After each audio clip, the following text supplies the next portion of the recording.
Hello दोस्तों। नमस्कार, good morning. आप सभी का स्वागत है आप सभी के अपने यूट्यूब चैनल परीक्षा की शिक्षा में। आशा करते हो आप सभी अच्छे होंगे। आपकी जो तैयारी है वो भी बढ़िया तरीके से चल रही है। तो जो बच्चे क्लास में फर्स्ट टाइम है, पहली बार है, वो सभी को देखिए बता दिया जाए कि हमारे चैनल पे जो आपकी UP triple S C PT exam जो रहते हैं इसकी आपकी तैयारी है रेगुलर बेसिस पे करवाई। तो जिसे भी अपनी तैयारी जो है पूरी करनी है, कंप्लीट करनी है, तो सबसे पहले जो है चैनल को सब्सक्राइब करके हमारे साथ जुड़ जाइए, ठीक है। बाकी क्लास का समय देखिए, जीके जिसकी जो क्लासेस आ रही है सुबह 10 बजे डेली इसी टाइम पर हमारे चैनल पर जो है देखने को मिलती है। बाकी जो रीजनिंग और मैथ्स की क्लास है आपको दोपहर को 3 बजे, और जो हिंदी और जनरल अवेयरनेस की क्लासेस आती हो शाम को 7 बजे हमारे चैनल पर देखने को मिलती है, ठीक है। तो हमारे जो चैनल का जो क्लासेस का टाइम है इसी टाइम पर जो आपको क्लासेस चुनना है और अपनी तैयारी को जो है पूरा करना है, ठीक है। बाकी पीडीएफ के लिए हमारा टेलीग्राम का चैनल है, डिस्क्रिप्शन में इसका आपको लिंक मिल जाएगा, परीक्षा की शिक्षा नाम का। तो जाइए वहाँ पे जुड़े हो, आपको जो क्लास का पीडीएफ है फ्री में मिलेगा। बाकी जो क्लास का अपडेट होता है डेली बेसिस पे आपको वहाँ पर दिया जाता है, ठीक है। उसी के नीचे देखें तो हमारे इंस्टाग्राम का पेज का लिंक है, परीक्षा की शिक्षा आपका। आप जाएगा तो वहाँ पे हमारा जो पेज है मिल जाएगा। आपका कोई भी डाउट हो, कोई भी क्वेश्चन हो, तो आप हमें वहाँ पे मैसेज करके पूछ सकते हैं, ठीक है। तो चलिए क्लास स्टार्ट करेंगे। स्टार्ट करने से पहले जिसने क्लास को अभी तक लाइक नहीं है, क्लास को लाइक करें, क्लास को अपने दोस्तों के साथ शेयर कर दे, ठीक। तो चलिए क्लास स्टार्ट करें। पहला क्वेश्चन देखेंगे क्या पूछा गया, ध्यान से देखेंगे और देखते हुए आंसर देते हुए चलेंगे, ठीक है। क्वेश्चन नंबर 1 है, सम्राट अशोक का कौन सा शिलालेख जो है कलिंग पर उनकी विजय का उल्लेख करता है, बताइए।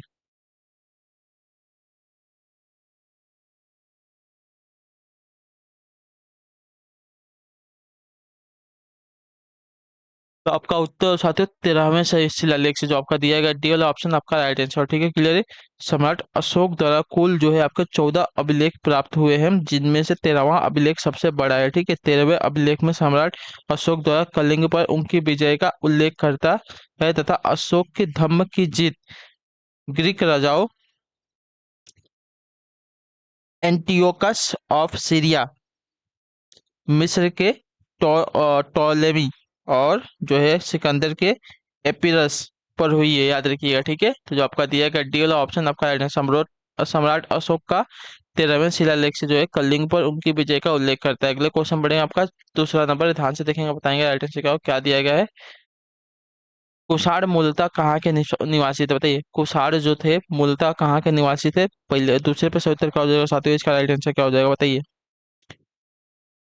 तो कुषाण जो है आपके मूलतः मध्य एशिया के निवासी थे, जो आपका दिया गया यहाँ पे ये वाला ऑप्शन आपका राइट आंसर, ठीक है। क्लियर है। ठीक, अगले क्वेश्चन बढ़े आपका देखें तीसरा नंबर क्या दिया गया, ध्यान से देखिएगा बताइएगा सही उत्तर का पूछा गया आपका। 12वीं शताब्दी के आरंभ में दिल्ली पर किसका शासन था, बताइए सही उत्तर क्या हो जाएगा इसका। 12वीं शताब्दी के आरंभ में दिल्ली पर किसका शासन था। तो आपका राइट आंसर हो जाएगा साथियों तोमर वंश का, जो ये वाला विकल्प देगा आपका राइट आंसर, ठीक है। अंगपाल दिल्ली के तोमर वंश के संस्थापक थे। प्रतिहारों और चौहानों की भांति जो है तोमर भी विदेशी थे, याद रखिएगा, ठीक है। अगले क्वेश्चन बढ़े आपका चौथा नंबर बताने की कोशिश करेंगे सत्य का। जयचंद के विश्वासघात के कारण पृथ्वीराज चौहान की जो है पराजय हुई, कालांतर में जयचंद कब और कहाँ मारा गया, बताइए। जयचंद के विश्वासघात के कारण जो है पृथ्वीराज चौहान की पराजय हुई, कालांतर में जयचंद जो है कहाँ और कब मारा गया था साथियों, इसका सही उत्तर क्या हो जाएगा। तो आपका उत्तर चंदावर में 1194 ईस्वी में, जो आपका दिया गया यहाँ पे बेला विकल्प आपका राइट है, ठीक है। वर्ष 1194 में कन्नौज पर मोहम्मद गौरी ने जो है चढ़ाई की, फलस्वरूप गौरी तथा जयचंद के बीच जो है इटावा के पास चंदावर में युद्ध हुआ और जयचंद जो है मारा गया। इसमें तो जो आपका दिया गया यहाँ पे बी वाला विकल्प चौथे पे आपका सही उत्तर, ठीक है। क्लियर है। अगले क्वेश्चन बढ़े आपका देखें पांचवा नंबर है, क्या दिया गया बताने की कोशिश करेंगे सही उत्तर का। पहली बार भारत पर आक्रमण करने वाला मुस्लिम कौन था, बताइए। पहली बार भारत पर आक्रमण करने वाला मुस्लिम कौन था साथियों, पांचवे पे सही उत्तर क्या होगा आपका राइट आंसर मोहम्मद बिन कासिम, जो आपका सी वाला ऑप्शन देगा पांचवे पे आपका सही उत्तर, ठीक है। पहली बार भारत पर आक्रमण करने वाला जो है मुस्लिम आपका था मोहम्मद बिन कासिम, ठीक है। तो जो आपका दिया गया है सी वाला ऑप्शन पांचवे पे आपका राइट आंसर हो जाएगा, ठीक है। क्लियर है।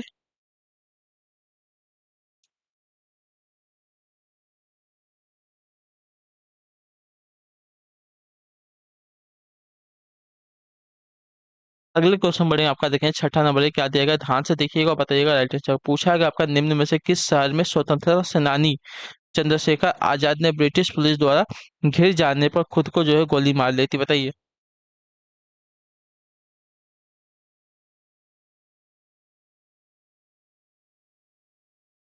निम्न में से किस शहर में जो है स्वतंत्रता सेनानी चंद्रशेखर आजाद ने जो है ब्रिटिश पुलिस द्वारा घिर जाने पर खुद को गोली मार ली थी साथियों? इसका राइट आंसर आपका इलाहाबाद में जो आपका दिया गया, यहाँ पे बी वाला विकल्प आपका सही उत्तर हो जाएगा। ठीक है, क्लियर है। अगले क्वेश्चन बढ़े आपका 7वां नंबर है, ध्यान से देखिएगा, बताइएगा राइट आंसर क्या पूछा गया। गदर आंदोलन के नेता कौन थे, बताइए। गदर आंदोलन के नेता की बात करें साथियों, कौन थे, इसका सही उत्तर क्या हो जाएगा।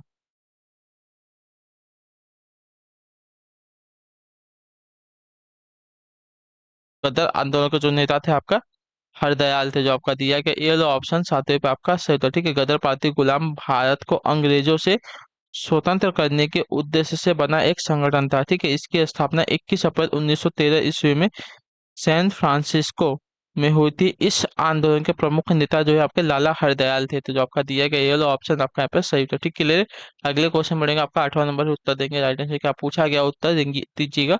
निम्नलिखित में से कौन सा जो है गांधीवादी दर्शन का हिस्सा नहीं है, बताइए। निम्नलिखित में से कौन सा जो है गांधीवादी का हिस्सा नहीं है साथियों? इसका सही उत्तर क्या हो जाएगा, बताइए फटाफट। अहिंसा, ब्रह्मचर्य, व्यवसाय और सत्याग्रह, तो इन चारों में से कौन सा जो है गांधीवादी दर्शन का हिस्सा नहीं है? तो आपका उत्तर साथियों व्यवसाय, जो आपका दिया गया सी वाला ऑप्शन 8वें पे सही उत्तर हो जाए। ठीक है, क्लियर है। नेक्स्ट क्वेश्चन देखिए आपका 9 नंबर है, ध्यान से देखिएगा क्या पूछा गया है, बताने की कोशिश करेंगे सही उत्तर का। अमृतसर में जलियांवाला बाग कुख्यात नरसंहार जो है किस दिन घटित हुआ था, बताइए। अमृतसर में जो आपका जलियांवाला बाग कुख्यात नरसंहार जो है किस दिन घटित हुआ था साथियों? 9वें पे सही उत्तर क्या हो जाएगा। तो आपका उत्तर साथियों 13 अप्रैल 1919 को, जो आपका दिया गया बी वाला विकल्प 9वें पे आपका सही उत्तर। ठीक है, क्लियर है। अगले क्वेश्चन बढ़ेंगे, देखेंगे आपका 10वां नंबर है, ध्यान से देखिएगा, बताइएगा। सविनय अवज्ञा आंदोलन का जो मुख्य उद्देश्य क्या था, बताइए। सविनय अवज्ञा आंदोलन का जो मुख्य उद्देश्य साथियों क्या था? इसका सही उत्तर क्या हो जाएगा, तो आपका राइट आंसर हो जाएगा नमक कर के विरुद्ध था। ठीक है, सविनय अवज्ञा आंदोलन का जो मुख्य उद्देश्य नमक कर के विरुद्ध था, जो आपका दिया गड्डी वाला ऑप्शन 10वें पे आपका सही उत्तर हो जाएगा। ठीक है, क्लियर है।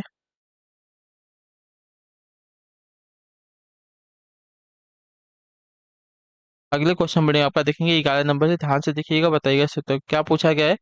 भारत का सबसे बड़ा तांबा जो है कच्ची धातु उत्पादक राज्य कौन सा, बताइए।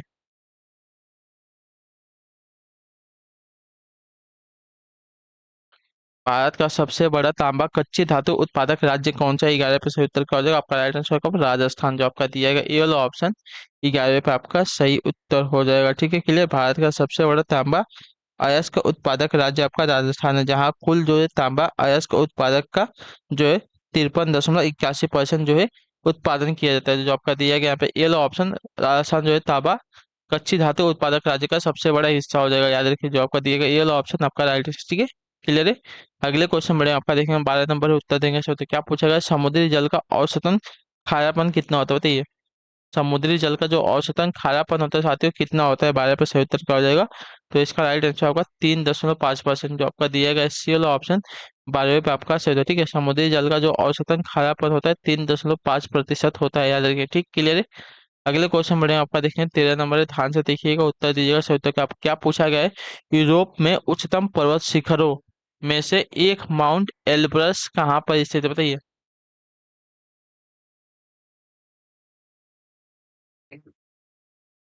यूरोप के उच्चतम पर्वत शिखरों में से एक जो आपका माउंट एल्ब्रस है कहाँ पर स्थित है साथियों? 13 पर सही उत्तर क्या हो जाएगा, तो आपका राइट आंसर होगा रूस में, जो आपका दिया गया सी वाला ऑप्शन 13 पे आपका सही उत्तर। ठीक, क्लियर है।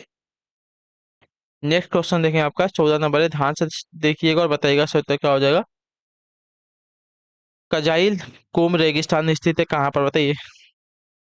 कजाइल कुम रेगिस्तान आपका कहाँ पर स्थित है साथियों? 14 पर से उत्तर क्या हो जाएगा, तो आपका राइट आंसर हो जाएगा उज्बेकिस्तान में, जो आपका दिया गया यहाँ पे सी वाला ऑप्शन राइट आंसर। ठीक, क्लियर है।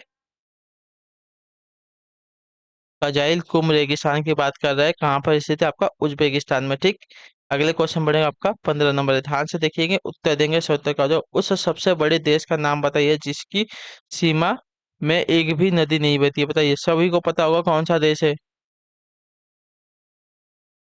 उस सबसे बड़े देश का नाम बताइए जिसकी सीमा में एक भी नदी नहीं बहती है साथियों। 15% उत्तर करो तो आपका राइट आंसर होगा सऊदी अरब। ठीक है, सऊदी अरब में आपकी एक भी नदी नहीं बहती है, तो जो आपका दिया गया यहाँ पे बी अरबी का 15 पे आपका राइट आंसर। ठीक, क्लियर है। अगले क्वेश्चन बढ़ेंगे आपका, देखेंगे क्या पूछा गया आपका। 16 नंबर है, ध्यान से देखिएगा, उत्तर दीजिएगा। पूछा गया आपका भारत में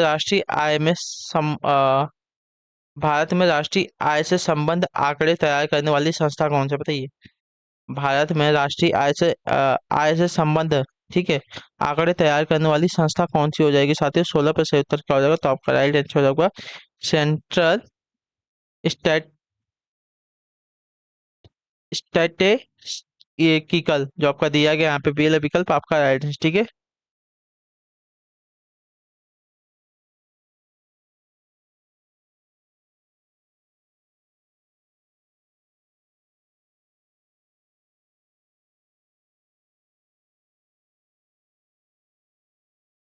आपका गलत दिया गया है, स्टैटिस्टिकल हो जाएगा। ठीक है, भारत में राष्ट्रीय आय से संबंध आंकड़े तैयार करने वाली जो आपकी संस्था हो गई सेंट्रल स्टैटिस्टिकल हो जाएगी। तो आपका दिया गया यहाँ पे पहला विकल्प आपका राइट आंसर। ठीक है, ऑर्गेनाइजेशन है आपका, तो जो आपका पहला विकल्प देगा है 16 पे आपका राइट आंसर। ठीक, क्लियर है। अगले क्वेश्चन बढ़ेगा आपका 17 नंबर है, ध्यान से देखिएगा, उत्तर दीजिएगा। क्या दिया गया, आयकर कौन लगाता है, बताइए। आयकर जो है कौन लगाता है साथियों, इसका सही उत्तर कर दो, आपका राइट आंसर केंद्र सरकार लगाती है। जो आपका दिया गया यहाँ पे बी वाला विकल्प आपका राइट है। ठीक है, आयकर केवल जो है केंद्र सरकार द्वारा लगाया जाता है। केंद्र सरकार द्वारा लगाए जाने वाले आयकर, निगम कर, संपत्ति कर, उत्तराधिकारी कर, धन कर, उपहार कर, सीमा शुल्क कर होते हैं। ठीक है, तो जो आपका दिया गया बेल विकल्प आपका सही। तो अगले क्वेश्चन बनेगा आपका 18 नंबर, ध्यान से देखेंगे, उत्तर देंगे, राइट आंसर का। मुंबई हाई का संबंध किससे, बताइए। मुंबई हाई का जो संबंध है साथियों किससे है, तो इसका सही उत्तर क्या होगा, तो आपका राइट आंसर आपका पेट्रोलियम उत्पादन से। जो आपका दिया गया यहाँ पे बेल विकल्प आपका सही उत्तर हो जाएगा। ठीक है, बम्बई हाई जो है खंबात की खाड़ी में स्थित एक अपतटीय संरचना है जो मुंबई के उत्तर पश्चिम के सागर से लगभग जो है 175 किलोमीटर की दूरी पर स्थित है, याद रखिए। ठीक है, अगले क्वेश्चन बढ़ेंगे आपका, देखेंगे 19 नंबर है, बताइएगा सर तो क्या क्या पूछा गया, उत्तर देंगे। ठीक है, कलकत्ता जो है कलकत्ता स्टॉक एक्सचेंज स्थित है कहाँ पर, बताइए। कलकत्ता स्टॉक एक्सचेंज स्थित है कहाँ पर, इसका सही उत्तर क्या होगा साथियों। तो आपका उत्तर सत्य नेताजी सुभाष चंद्र रोड पे, जो आपका दिया गया यहाँ पे डी वाला ऑप्शन आपका राइट है। ठीक है, कलकत्ता स्टॉक एक्सचेंज जो है नेताजी सुभाष चंद्र रोड कोलकाता में स्थित है। इसकी स्थापना जो है आपकी 1908 ईस्वी में हुई थी। ठीक है, क्लियर है। अगले क्वेश्चन बड़े आपका, देखेंगे 20 नंबर पर उत्तर देंगे सर, तो क्या पूछा गया पहले देखिए। भारत में पंचवर्षीय योजना को किसने विकसित किया है, बताइए। भारत में जो आपकी पंचवर्षीय योजना है इसको किसने विकसित किया है साथियों, 20 पे से उत्तर क्या हो जाएगा, तो आपका उत्तर पीसी महालनोबिस ने। जो आपका दिया गया यहाँ पे बी विकल्प आपका राइट। ठीक है, पंचवर्षीय भारत में पंचवर्षीय योजना को जो है पीसी महालनोबिस ने जो है विकसित किया, तो जो आपका बी वाला ऑप्शन दिया 20 पे आपका सही है। ठीक है, अगले क्वेश्चन रहेगा आपका 21 है, उत्तर देंगे सर, तो क्या पूछा गया, ध्यान से देखिएगा। भारत का संविधान लिखा गया था कितने वर्षों में, मैंने आपको उस दिन बताया था। तो देखिए भारत का जो संविधान लिखा गया था 2 वर्ष 11 माह 18 दिन में लिखा गया था। ठीक है, तो 2 वर्ष से अधिक किंतु 3 वर्ष से कम अवधि में, जो आपका दिया गया पे ए लो ऑप्शन आपका सही उत्तर। ठीक है, क्लियर है। अगले क्वेश्चन बड़े आपका, देखें हम 22 नंबर उत्तर देंगे सही उत्तर का। क्या दिएगा, भाषा के आधार पर राज्यों का पुनर्गठन किस वर्ष में जो है किया गया था, बताइए। भाषा के आधार पर राज्यों का जो पुनर्गठन है किस वर्ष में किया गया था, इसका सही उत्तर क्या होगा, आपका उत्तर 1956 में। जो आपका डी वाला ऑप्शन देगा 22 में आपका सही उत्तर हो जाएगा। ठीक, क्लियर है। भाषा के आधार पर राज्यों का जो पुनर्गठन है वर्ष 1956 में किया गया था। ठीक, क्लियर।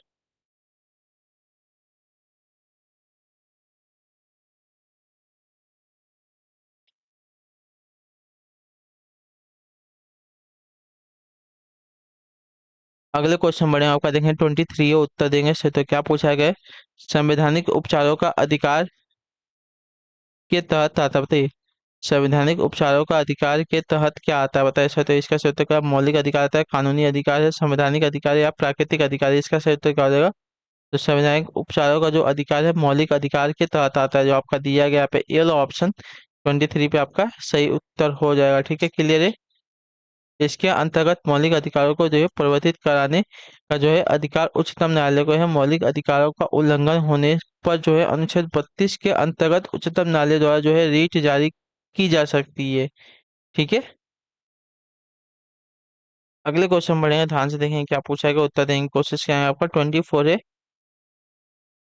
पहले देखिए क्या पूछा गया, उत्तर दीजिएगा। ठीक है, ध्यान से देखिए। भारत के पहले प्रधानमंत्री जवाहरलाल नेहरू ने 14 अगस्त 1947 को मध्य रात्रि को नियति से वादा शीर्षक भाषण कहाँ से दिया था, बताइए।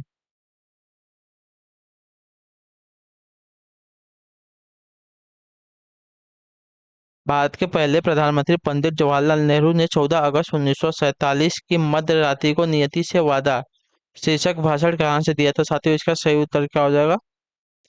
तो इसका राइट आंसर आप सभी का हो जाएगा साथियों, संसद, संविधान सभा से, जो आपका दिया गया यहाँ पे सी वाला ऑप्शन आपका सही उत्तर। ठीक है, क्लियर है।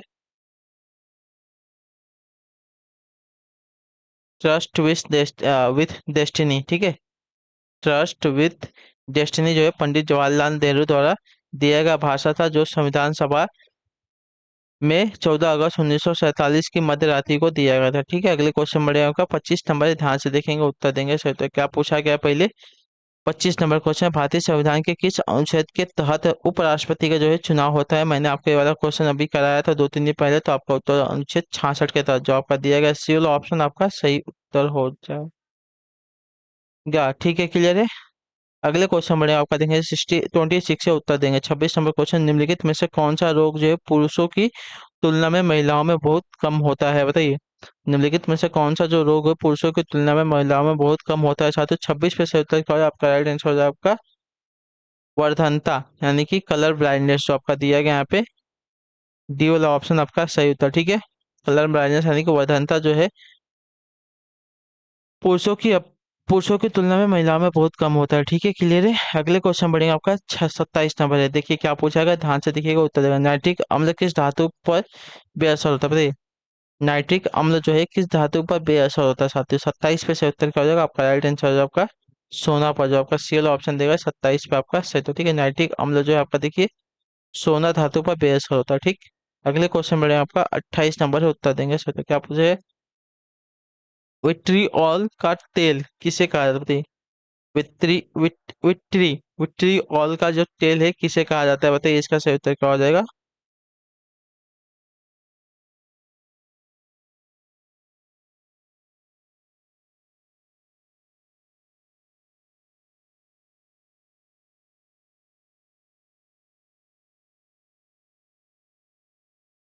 तो सल्फ्यूरिक एसिड को जो आपका दिया गया यहाँ पे डी वाला ऑप्शन आपका सही है। ठीक है, H2SO4 को जो है ऑयल ऑफ विट्रियोल कहा जाता है। ठीक है, तो जो आपका दिया गया यहाँ पे डी वाला ऑप्शन आपका सही है। ठीक है, क्लियर। अगले क्वेश्चन बढ़े, आपका 29 नंबर है, दबाव की एसआई यूनिट क्या होती है, बताइए। दबाव की जो एसआई यूनिट होती है साथियों क्या होती है, इसका सही उत्तर क्या हो जाए। तो देखिए, दबाव की एसआई यूनिट जो है आपकी होती है साथियों पास्कल, जो आपका दिया गया यहाँ पे सी वाला ऑप्शन आपका सही उत्तर हो जाएगा। ठीक है, क्लियर है। नेक्स्ट से आखिरी है क्वेश्चन नंबर 30 से, बताएंगे सही उत्तर क्या हो जाएगा। पूछेगा 1 वोल्ट कितने बराबर होता है, बताइए। एट 1 वोल्ट जो है कितने के बराबर होता है साथियों, इसका सही उत्तर क्या हो जाएगा, बताने की कोशिश कीजिएगा। तो आपका सही उत्तर का 1 जूल प्रति कुलम्ब के बराबर, जो आपका दिया गया यहाँ पे बी वाला विकल्प आपका सही उत्तर। ठीक है, 1 वोल्ट जो है 1 जूल प्रति कुलम्ब के बराबर होता है, तो जो आपका दिया गया बी वाला ऑप्शन आपका सही उत्तर हो जाएगा। ठीक है, क्लियर। यह विद्युत विभव का मात्रक होता है। ठीक, क्लियर है। तो इसी के साथ जो आपकी क्लास है आज की यहीं पे कंप्लीट होती है। आई होप कि आपको जो क्लास है अच्छी लगी। अच्छी लगी क्लास को लाइक, चैनल पर पहली बार चैनल को जो है सब्सक्राइब कर, आपका कोई भी डाउट होगा, कोई भी क्वेश्चन होगा, हम पे कमेंट करके पूछ सकते हैं। ठीक है, तो हम आपसे मिलते हैं आपकी अगली क्लास में, तब तक के लिए टाटा बाय बाय, जय हिंद, जय भारत। आपसे क्लास से जुड़ने के लिए बहुत बहुत ही धन्यवाद साथियों।